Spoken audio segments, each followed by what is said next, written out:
Portion है ना, kinetic energy plus potential energy is equal to constant, that is only in the case of conserved force, conservative forces.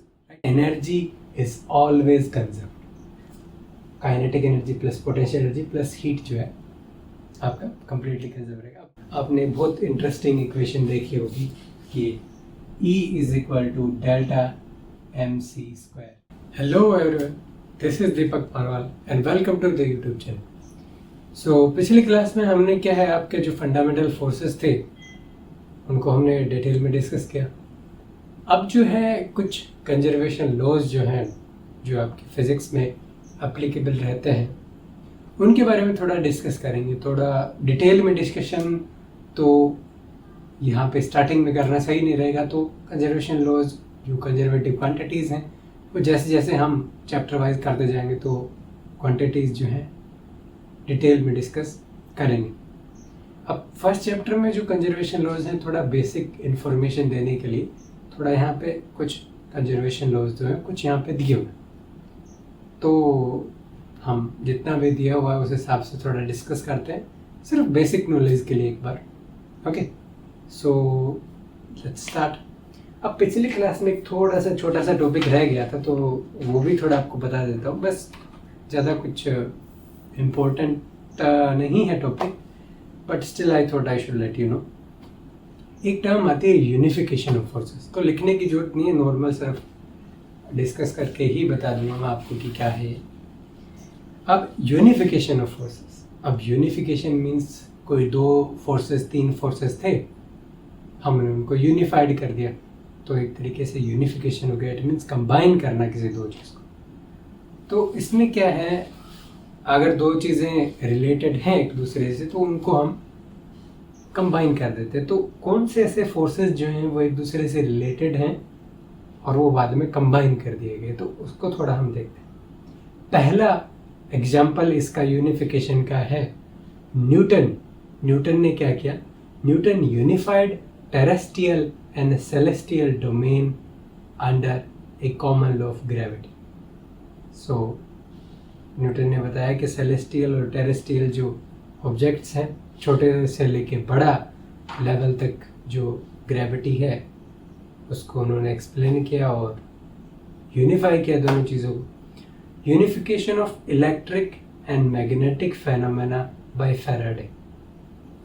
अब electric और magnetic phenomena है उसको relate किसने किया, Faraday ने।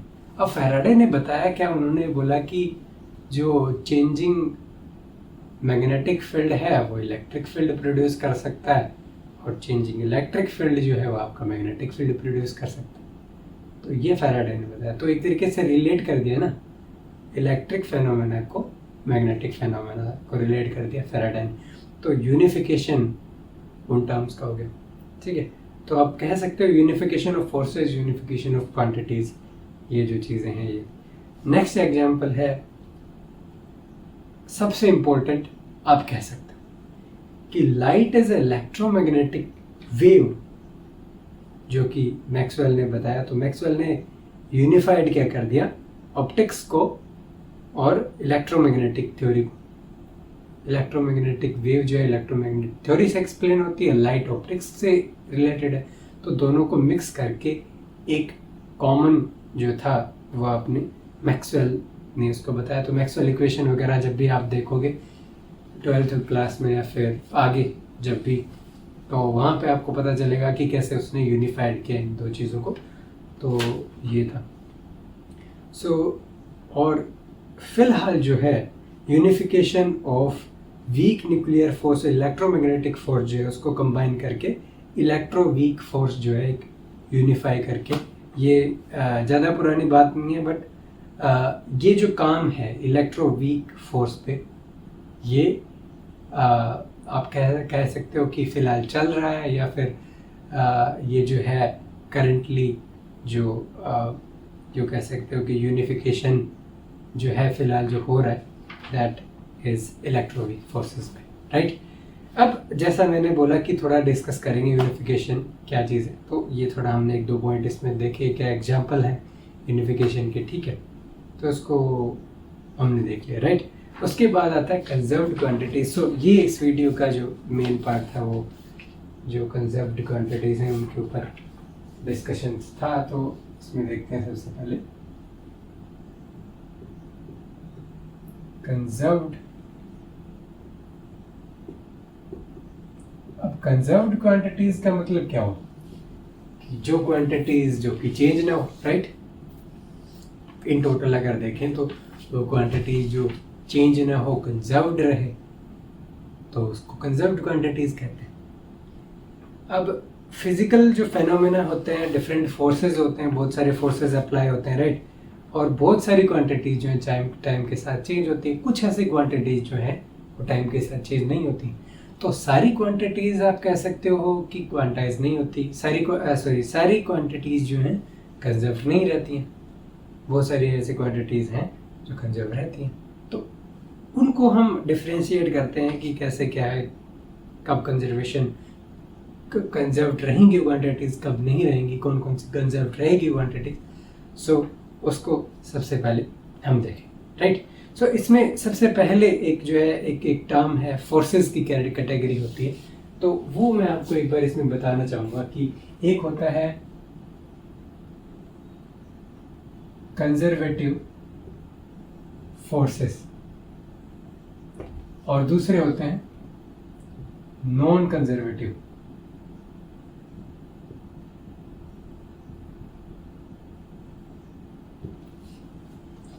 अब ये कौन से होते हैं conservative forces, non conservative forces? Because इसके ऊपर बेस्ड कंसेप्ट से ही हम एनर्जी कंजर्वेशन को एक्सप्लेन करेंगे, राइट। सो यहाँ से मैं कह सकता हूँ कि conservation of energy, right, energy conservation आपके समझ आएगा यहाँ से इन दो फोर्सेस की कैटेगरी से। सबसे पहले बात करते हैं कि कंजर्वेटिव फोर्स कौन सा। तो फोर्स हम क्यों लगाते हैं? हमने देखा कि कोई वर्क हमें करना है, कुछ करना है, तभी करेंगे ना। अब अगर फोर्स हमने किसी ऑब्जेक्ट पे लगाया, वहाँ पे हमने कुछ वर्क डन किया, कुछ काम किया, राइट। अब वो जो वर्क डन है, अगर वो डिपेंड करता है पाथ के ऊपर कि हमने भाई ये वाले रास्ते से गए, ये वाले से गए कि ये वाले से गए, राइट। या फिर आप कह सकते हो कि किस तरीके से उसको किया, उसके ऊपर अगर वर्क डन डिपेंड करता है। अगर हमें सेम पॉइंट पे जाना है, इट मीन्स इनिशियल पॉइंट और फाइनल पॉइंट, या इनिशियल कंडीशन और फाइनल कंडीशन सेम है अगर सभी केसेस में, सभी जो वेज हमने जितने भी यूज़ किए, जितने भी पाथ हमने यूज़ किए, राइट। अगर जो आपका वर्क डन है किसी भी फोर्स में, if that is path dependent, then that force we define as a if that depends upon the path, then that is a non-conservative force. If that is independent of path, then that is a conservative force. Okay, so यहाँ पे मैं क्या लिख सकता हूँ कि अगर मैं कंजर्वेटिव फोर्स की बात करूँ तो ये कौन सा फोर्स होगा? Conservative force, it is path independent work done, right. Path independent work done. और ये जस्ट इसके अपोजिट हो गया, तो ये मैंने कंजर्वेटिव फोर्सेस के लिए लिखा हुआ है, पाथ इंडिपेंडेंट वर्क डन। सो हम, जैसा मैंने पहले बताया कि ये इनिशियल पॉइंट है, ये फाइनल पॉइंट है। अगर ये सेम है और मैंने डिफरेंट पाथ पे यहाँ पे पहुँचा हूँ, और ये W1 है, W2 है, W3 है, तो अगर कंजर्वेटिव होगा तो उस केस में क्या होगा? W1 is equal to W2 is equal to W3, right. और इस वाले केस में क्या होगा कि हो सकता है कौन से दो इक्वल हो, कौन से दो नहीं हो, या फिर तीनों ही अगर इक्वल नहीं है तो आपका क्या है, पाथ डिपेंडेंसी आ जाएगी उसके अंदर, और आपका नॉन कंजर्वेटिव फोर्सेस उसमें हो जाए। तो कंजर्वेटिव, नॉन कंजर्वेटिव हमने फोर्सेस देख लिया। अब इसके थोड़े एग्जांपल भी देख लेते हैं, राइट। सो एग्जांपल अगर मैं बात करूं कंजर्वेटिव फोर्स की, सो इसका जो एग्जाम्पल है वो gravitational force, right. So gravitational force एक कंजर्वेटिव फोर्स है जहां पे वर्क डन जो है that will be path independent quantity, right. तो इसको ज़्यादा डिटेल में हम जब डिस्कस करेंगे, जब हम कंजर्वेटिव फोर्सेस की बात करेंगे, ग्रेविटेशनल फोर्स की बात करेंगे, राइट, तो वहाँ पे थोड़ा डिटेल में डिस्कस करेंगे कि कैसे जो है वर्क डन आपका पाथ डिपेंडेंट हो सकता है या फिर पाथ इंडिपेंडेंट। तो वर्क एनर्जी पावर जो चैप्टर रहेगा उसके अंदर हम ये सब चीज़ें डिस्कस करेंगे। बट थोड़ा बेसिक में हमने बता दिया कंजर्वेटिव नॉन कंजर्वेटिव। अब एक नॉन कंजर्वेटिव का भी एग्जाम्पल देख लेते हैं। नॉन कंजर्वेटिव, इसका एग्जाम्पल है friction force.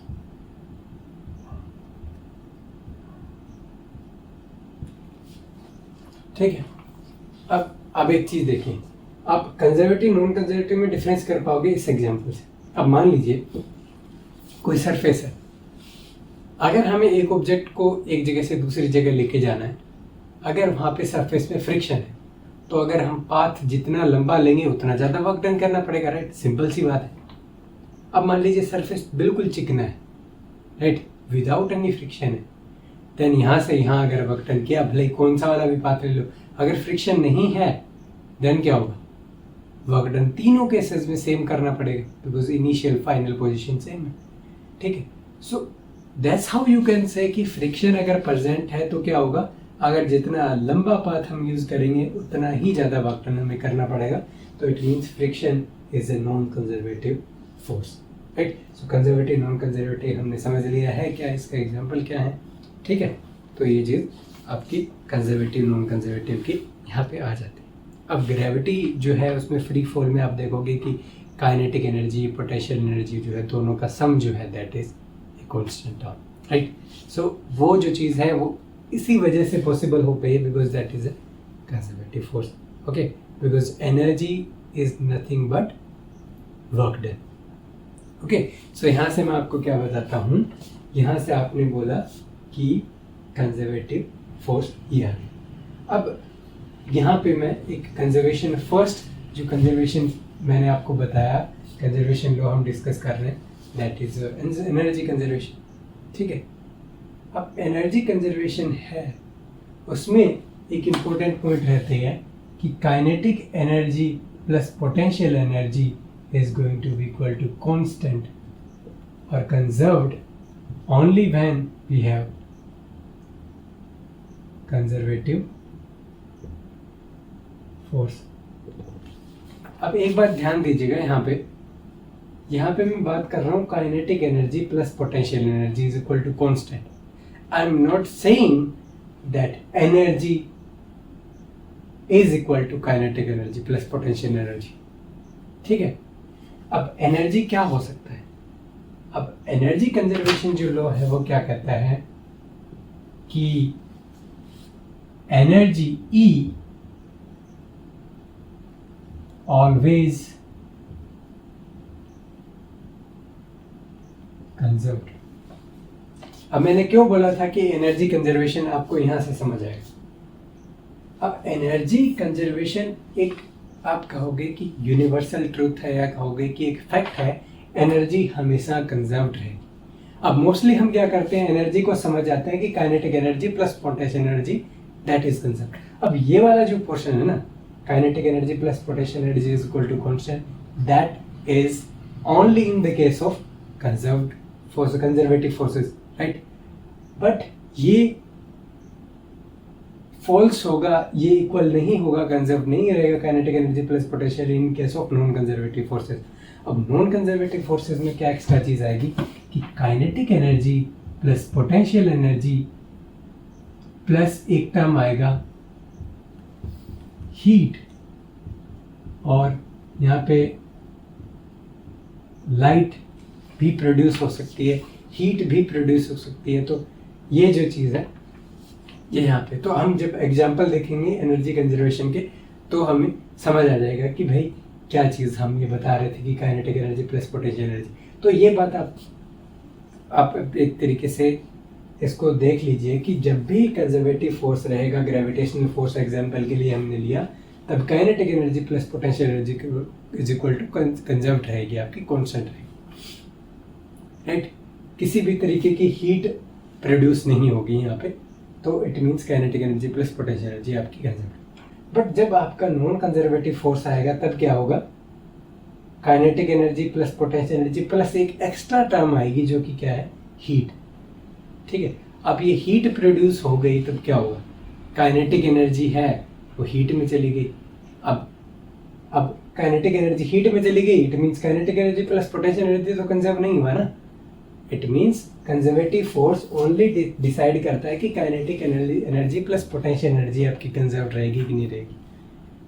Okay, non conservative force में हीट प्रोड्यूस होगी। अब जैसे फ्रिक्शन की बात हम कर रहे थे, जहाँ भी फ्रिक्शन आए non conservative force.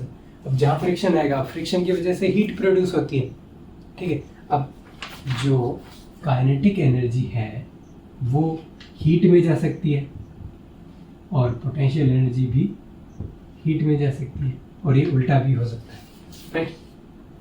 But total energy हम किसको कहेंगे, kinetic energy plus potential energy plus heat. अब तीनों मिला के तो कांस्टेंट हुए ना, kinetic energy plus potential energy plus heat, light, जो भी फॉर्म ऑफ एनर्जी है दैट इज कांस्टेंट। ओके, सो ये जो है, ये तीनों का जो सम है वो हमेशा कंजर्व्ड रहता है।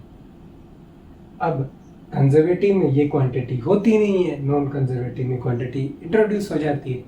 इसकी वजह से क्या होता है, कंजर्वेटिव में kinetic energy plus potential energy conserve रहती है, और नॉन कंजर्वेटिव जो फोर्स है उसके अंदर काइनेटिक एनर्जी, अगर मैं लिखूं नॉन कंजर्वेटिव में kinetic energy plus potential energy is not conserved, but total energy हमेशा कंजर्व रहेगी। बिकॉज अब kinetic energy plus potential energy plus heat, ये टोटल एनर्जी हमने प्रोड्यूस किया ना, this is total energy. Okay, you can not write this to be total energy. Okay, but conservative forces में क्या होता है, यही आपकी टोटल एनर्जी की इक्वल हो जाती है कंजर्वेटिव फोर्सेस में, बिकॉज वहाँ पे हीट, लाइटनिंग वगैरह वो फेनोमेना नहीं होते हैं, राइट।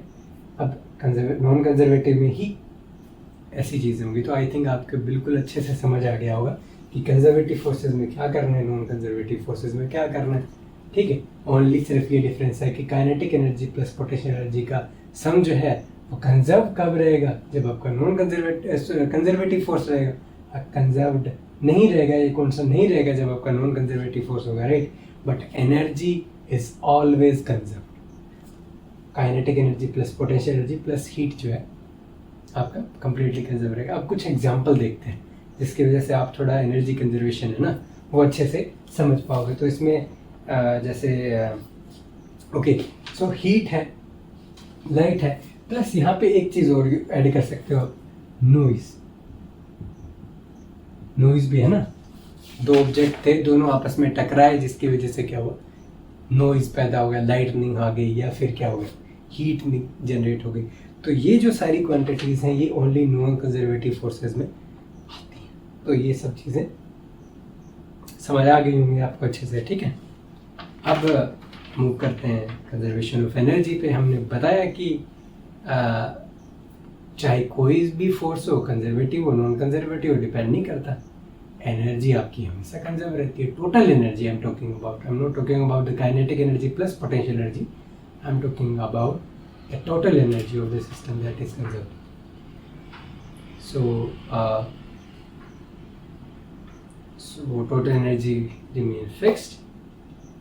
So और इसका एक दूसरा स्टेटमेंट भी रहता है कंजर्वेशन ऑफ एनर्जी। अब हमने देखा कि एनर्जी क्या कंजर्व्ड है, it means energy can be created and can be destroyed. Because अगर ऐसा होता तो फिर टोटल एनर्जी कॉन्स्टेंट नहीं रहती। इट मीन्स ना तो डिस्ट्रॉय किया जा सकता है एनर्जी को, ना क्रिएट किया जा सकता है, सिर्फ एक स्टेट से दूसरी स्टेट में इसको ट्रांसफ़र किया जा सकता है। तो इसके कुछ एग्जांपल देख लेते हैं। इसकी फॉर्म जो है, एनर्जी की फॉर्म ओनली चेंज की जा सकती है ना तो इसको क्रिएट किया जा सकता, ना इसको डिस्ट्रॉय किया जा सकता। ये जो स्टेटमेंट है ये इसका दूसरा फॉर्म आप कंजर्वेशन ऑफ एनर्जी का कह सकते हो। तो यहाँ से मैं यहाँ पे एनर्जी के बारे में अगर यहाँ पे एक स्टेटमेंट लिखूँ, सो कैंट बी क्रिएटेड और डिस्ट्रॉयड। अब इसके अलावा एक हमने यहाँ पे एक नेक्स्ट स्टेटमेंट क्या लिखता हूँ, only can change from one form to another.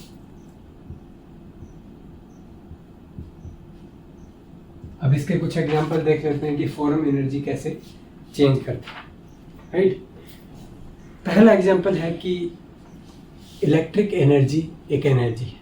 अब उसको हम क्या कर सकते हैं, जैसे इलेक्ट्रिसिटी का हम बटन हमने दबाया, अब उसकी वजह से या तो बल्ब जलेगा या लाइट जलेगी या फिर कोई भी इलेक्ट्रिकल इंस्ट्रूमेंट है, हीटर भी ऑन हो सकता है, कुछ भी हो सकता है। तो इलेक्ट्रिकल एनर्जी कितने आप कह सकते हो तरीके से चेंज होगी। Electric energy can be convert into kinetic energy. अगर हमने फैन ऑन किया, लाइट एनर्जी, इलेक्ट्रोमैग्नेटिक वेव है ना लाइट, इट मीन्स उसके अंदर भी कन्वर्ट हो गई, वो भी एक एनर्जी के फॉर्म है। हमने स्पीकर ऑन कर दिया है, कुछ ऐसा है, इंस्ट्रूमेंट ऑन कर दिया जो साउंड प्रोड्यूस करता है, it means electrical energy, sound energy में चेंज हो गई, ठीक है। दूसरा एग्जांपल है जो आपकी टरबाइन होती है, जो आपके जो इलेक्ट्रिसिटी प्रोड्यूस करती है डैम्स वगैरह में, या फिर आपका कोई वाटरफॉल है कहीं पे, तो वहाँ पे क्या करते हैं, टरबाइन रख देते हैं, वो फॉल होती है, उसके ऊपर गिरती है, वो रोटेट होती है और इलेक्ट्रिसिटी प्रोड्यूस होती है। तो उसमें क्या होगा कि पानी ऊपर से नीचे गिर रहा है, इट मीन्स अगर ऊपर जब था पानी तो उसका एनर्जी ज़्यादा था, अब नीचे है एनर्जी वो डिक्रीज़ करेगा जैसे उसके ऊपर स्ट्राइक करेगा। तो इट मीन्स जो आपका ग्रेविटेशनल एनर्जी है वो कन्वर्ट हुआ पानी की काइनेटिक एनर्जी में, और काइनेटिक एनर्जी जो थी पानी की वो कन्वर्ट हुई किस में, इलेक्ट्रिसिटी जो जनरेट हो रही है। तो ये भी काफ़ी अच्छा एग्जांपल है। इलेक्ट्रिसिटी से हीट का हमने देखा, हीटर आप चलाओ, एसी कूलर आप चलाओ, तो वो हीट एनर्जी वहाँ से ट्रांसफ़र हो जाती। एक एग्जांपल देखते हैं, बो एंड एरो। अगर आपने एरो को लोड किया बो के अंदर, तो आप देखोगे क्या है कि आपने उसको स्ट्रेच किया, राइट। तो आपने उसको एक पोटेंशियल पे रख दिया, किसी पोटेंशियल एनर्जी उसको आपने प्रोवाइड किया और वहाँ पे रोक के, then if you leave it, release it, then आपका जो पोटेंशियल एनर्जी है that will convert into kinetic energy of arrow. So ये भी एनर्जी कंजर्वेशन हो गया। इलेक्ट्रिकल सेल जो होता है, इलेक्ट्रिकल सेल में क्या होता है, केमिकल रिएक्शंस होती हैं। उसमें क्या होता है, अलग अलग केमिकल होते हैं, वो मिक्स होते हैं, उसकी वजह से क्या है, उसके अंदर कुछ रिएक्शंस होती हैं, उसकी वजह से क्या है, एक वोल्टेज प्रोड्यूस होती है, जिससे हम जो सेल है उससे बैटरी में डाल सकते हैं या फिर जो भी उसका एप्लीकेशन होगा। तो chemical energy is now converting into electrical energy, और इलेक्ट्रिक एनर्जी को आपको पता है ये कन्वर्ट कर सकते हो अदर फॉर्म्स में।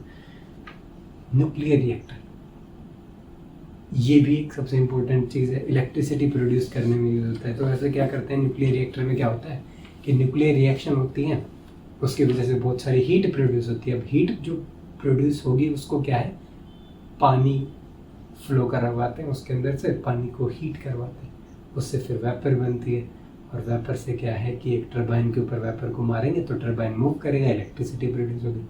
तो न्यूक्लियर रिएक्टर से भी आपका जो एनर्जी है वो प्रोड्यूस होता है। तो आपने देखा ना, फॉर्म डिफरेंट फॉर्म है, हीट है, साउंड है, इलेक्ट्रोमैग्नेटिक वेव है, इलेक्ट्रिकल एनर्जी है, काइनेटिक एनर्जी है, पोटेंशियल एनर्जी है। तो ये सब जो है ये अलग अलग फॉर्म्स हैं, फॉर्म्स ऑफ एनर्जी हैं, और ये एक दूसरे में कन्वर्ट हो सकती हैं, न कि डिस्ट्रॉय। सो ये जो सबसे इम्पोर्टेंट जो चीज़ था ये आपका क्या था, कंजर्वेशन ऑफ एनर्जी, ठीक है। अब थोड़ा सा मैं क्या है बोर्ड को क्लीन करता हूँ, फिर एक इम्पोर्टेंट कंसेप्ट है मास एनर्जी कन्वर्जन, उसको थोड़ा देखते हैं। सो अब देखते हैं मास एनर्जी इक्विवेलेंस।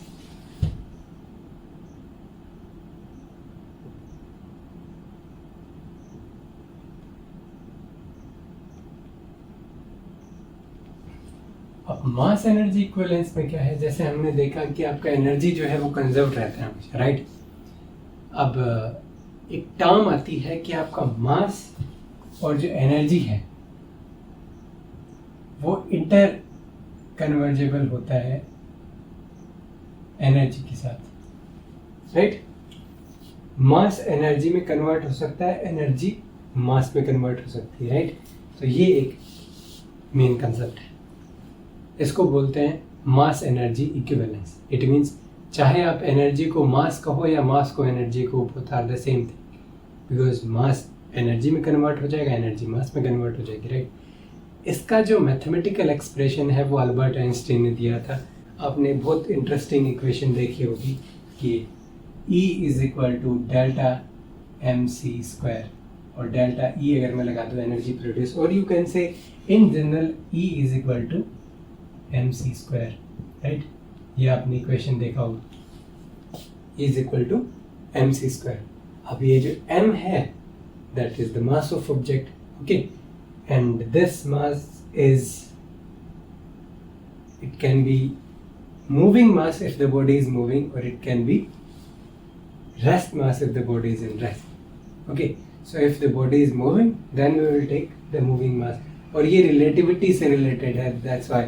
अब जैसे हमें पता है कि बॉडी का मास जो है, जैसे उसकी स्पीड बढ़ती है मास तो चेंज नहीं होता, but when you go to the relativistic level जहाँ पे आपका पार्टिकल का जो स्पीड है, if that is comparable to light, speed of light, then your mass of the object changes. In that condition you will take the moving mass of the object, not the rest mass, right? So ये थोड़ा सा यहाँ पे चीज़ होती है, इसमें relativity में थोड़ा इंटरेस्टिंग टॉपिक है, बट इक्वेशन यही रहता है mc²। इट मीन्स अगर आपके पास मास है उस ऑब्जेक्ट का और c है, अब c क्या चीज़ होती है, ये आपका होता है 3 × 10⁸ metre, that is the speed of light, right. अब ये स्पीड ऑफ लाइट है, अगर आप ये यहाँ पे c² यहाँ पे पुट करते हो, देन यहाँ पे आप देखोगे कि ये क्या है, एनर्जी आपकी यहाँ पे वैल्यू यहाँ पे मिल जाती है आपको, राइट।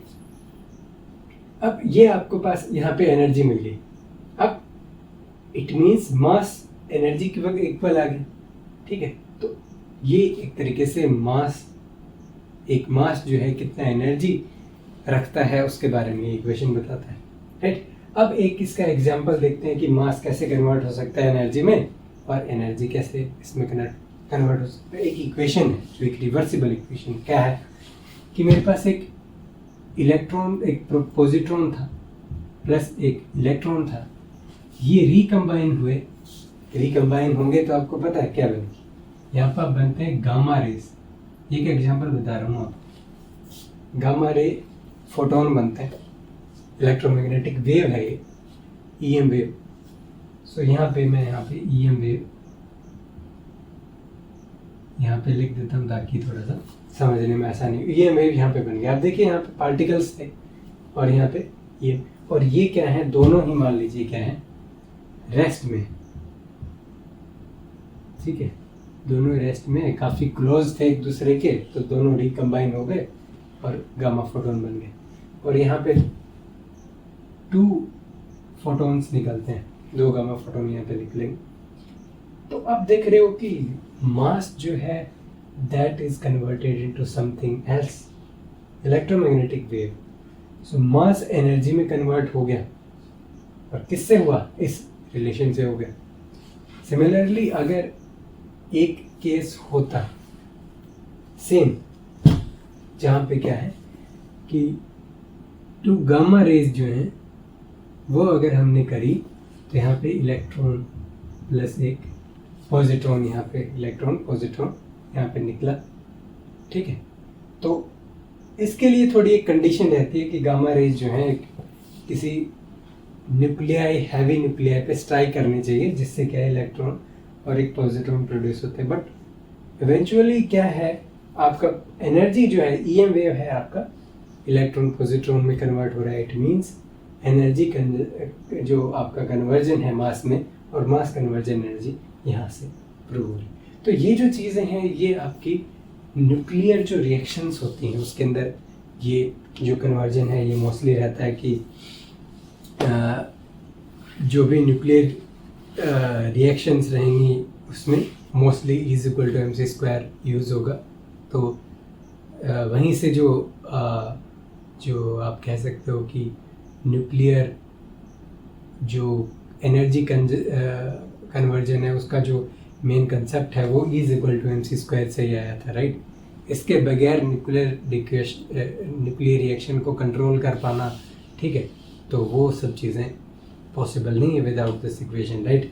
उसका कितना एनर्जी प्रोड्यूस होगा वो सब पता करने के लिए, राइट। सो अब इसके अंदर ये चीज़ है कि कंजर्वेशन लॉज में मैं थोड़ा आपको बताना चाहूँगा कि कंजर्वेशन लॉज जो हैं वो न्यूटन्स इक्वेशन, न्यूटन्स जो लॉज हैं, न्यूटन ने जो लॉ दिए थे मोशन के एंड एवरीथिंग, उससे एक्सप्लेन करे जाते हैं कंजर्वेशन लॉज।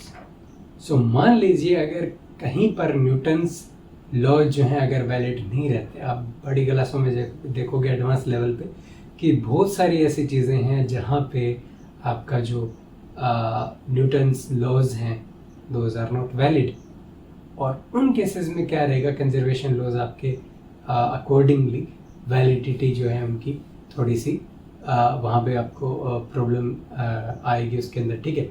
बट आप ये देखोगे कि जो कंजर्वेशन लॉज हैं वो हमेशा अप्लीकेबल होंगी, राइट। अगर न्यूटन्स लॉज ऑफ मोशन है अगर वो वैलिड नहीं है देन उस केस में भी आपका जो कंजर्वेशन लॉज जो हैं वो वैलिड रहेंगे उन सब केसेस में भी। जैसे फॉर एग्जांपल एनर्जी कंजर्वेशन है, अगर आपका न्यूटन्स